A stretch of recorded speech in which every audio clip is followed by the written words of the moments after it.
அனைவருக்கும் வணக்கம். இன்றைக்கி மார்ச் 20, 2025 வியாழக்கிழமை. தினமணியில் இருக்கிற முக்கியமான நியூஸஸ் என்னென்னு பார்க்கலாம். பூமிக்கு திரும்பினார் சுனிதா வில்லியம்ஸ். சர்வதேச விண்வெளி நிலையத்தில் கடந்த 286 நாட்கள் தங்கியிருந்த இந்திய வம்சாவளியைச் சேர்ந்த நாசா விண்வெளி வீராங்கனையான சுனிதா வில்லியம்ஸ் உட்பட 4 விண்வெளி வீரர்களும் பாதுகாப்பாக பூமிக்கு திரும்பியுள்ளனர்.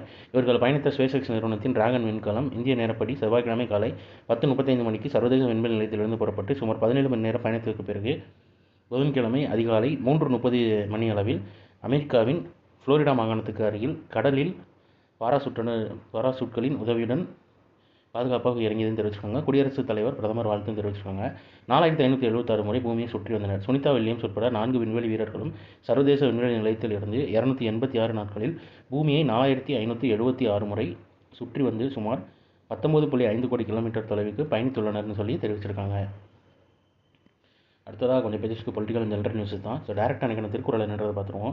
நாடு என்ப நாடா வளர்த்தன, நாடு அல்ல நாட வளம் தரு நாடு. முயற்சி செய்து தேடாமலே தரும் வளத்தை உடைய நாடுகளை சிறந்த நாடுகள் என்று கூறுவர். தேடி முயன்றால் வளம் தரும் நாடுகள் சிறந்த நாடுகள் அல்ல அப்படின்னு சொல்லி நாடு அப்படின்ற அதிகாரத்தில் திருவள்ளுவர் சொல்லியிருக்காரு. அடுத்ததாக சாதனை வீராங்கனை சந்திக்க இருக்கும் சவால்கள்னு கொடுத்துருக்காங்க. சுனிதா வில்லியம்ஸ் அவர்களை பற்றி கொடுத்துருக்காங்க. விண்வெளியில் ஈர்ப்பு விசை இல்லாத காரணத்தால் வீரர்கள் மிதப்பதை பார்ப்பதற்கு வேடிக்கையாக இருக்கும் என்ற போதும் பூமிக்கு திரும்பும் போதும் உடல் ரீதியில் நீண்ட காலத்துக்கு பல்வேறு பிரச்சனைகளை அவர்கள் சந்திக்க நேரிடும் என்று நிபுணர்கள் கருத்து தெரிவித்தனர். குறிப்பாக தலை சுற்றல், நிற்க சிரமப்படுவது உள்ளிட்ட பாதிப்புகளை நீண்ட காலத்துக்கு எதிர்கொள்ள நேரிடும் என்று தெரிவித்தனர். தற்போது சர்வதேச விண்வெளி நிலையத்தில் 286 நாட்களுக்கு பூமிக்கு திரும்பியுள்ள சுனிதா வில்லியம்ஸ் உட்பட 4வரும் இதுபோன்ற உடல் பாதிப்புகளை சில காலத்துக்கு எதிர்கொள்ள வாய்ப்புள்ளதாக கூறப்படுகிறது. அதன் காரணமாக அவர்கள் 4வருக்கும் நல்வாழ்வு மையத்தில் 1 மாதத்துக்கு மேல் தீவிர பயிற்சி அளிக்கப்பட்ட பின்னரே அவர்கள் வீடுகளுக்கு செல்ல அனுமதிக்கப்படுவர். இதை பற்றி எலாபரேட்டாக கொடுத்துருக்காங்க. டைம் இருக்கவங்க வாசிச்சு பாருங்கள்.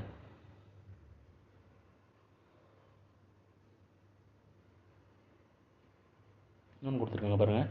ஜப்பான் விண்வெளி அமைப்பான ஜாக்சா கூறுகையில், காதுக்குள் ஆழமாக இருக்கும் வெஸ்டிபுல் என்ற உறுப்பு மனிதர்கள் பூமியில் நடக்கும்போது உடலை சமநிலையில் வைத்திருக்க உதவுகிறது. இந்த உறுப்பு புவியீர்ப்பு விசை குறித்த தகவல்களை மூளைக்கு அனுப்புகிறது. குறைந்த ஈர்ப்பு விசை கொண்ட விண்வெளியில் இருக்கும்போது அந்த உறுப்பு மூளைக்கு தகவல் அனுப்புவது மாறுபாடு ஏற்படும். எனவே வீரர்கள் குழப்பமான மனநிலை ஏற்படும். அதுபோல பூமியில் இருக்கும்போது புவியீர்ப்பு விசை காரணமாக இரத்தம் மற்றும் பிற உடல் திரவங்கள் உடலில் கீழ் பகுதியை நோக்கி ஈர்க்கப்படும். ஆனால் விண்வெளியில் இந்த திரவங்கள் உடலில் மேல் உறுப்புகளை நோக்கி நகர்வதால் வீரர்கள் மிதக்கும் சூழல் ஏற்படுகிறது. இதன் காரணமாக வீரர்கள் பூமிக்கு திரும்பும்போது பல்வேறு உடல்நல பாதிப்புகள் சந்திக்க நேரிடும். அப்புறம் நாசா வெளியிட்ட செய்தியில், விண்வெளியில் பல நாட்கள் இருந்துவிட்டு பூமிக்கு திரும்பும் வீரர்கள் ட்ரெட்மில், அதாவது நடைபயிற்சி செய்வாங்களா, அந்த இயந்திரம் மற்றும் நிலையாக உள்ள சைக்கிள் இயந்திரங்களில் நாள் ஒன்றுக்கு 2 மணி நேரம் கட்டாயம் பயிற்சி மேற்கொள்ள வேண்டும். இல்லையெனில் அவர்கள் நடப்பதற்கு சிரமம் ஏற்படும் என்றும் தெரிவித்தார்.